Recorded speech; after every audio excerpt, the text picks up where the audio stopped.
Julie a souhaité rester anonyme. Elle a subi des violences conjugales par son ex-compagnon. Avec l'emprise psychologique, son quotidien était devenu un véritable enfer.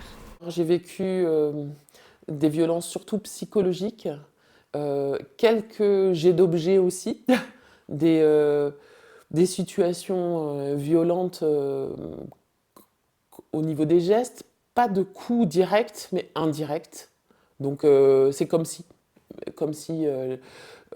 monsieur m'avait frappé. Voilà. Au bout de 6 ans de relation, Julie décide de dire stop.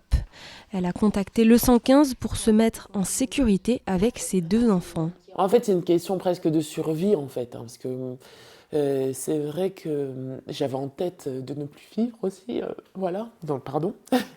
Et, et je voyais que tout n'était vraiment pas normal, donc du coup, ça a été un réflexe, comme quand on est pris dans des flammes, en fait.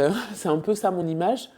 Et qu'on veut sortir du feu. Quand elle s'est sentie au bord du gouffre, Julie a contacté SOS Femmes. L'association a une ligne d'écoute disponible 21h sur 24 et 7 jours sur 7.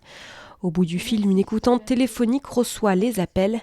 Elle est le premier contact pour une femme victime de violences conjugales. Clairement, dans une relation de violence conjugale, il y a tout d'abord quelqu'un qui souhaite prendre l'ascendant sur l'autre et il va être centré sur ses besoins à lui et il va vouloir qu'elle soit centrée sur ses besoins à lui.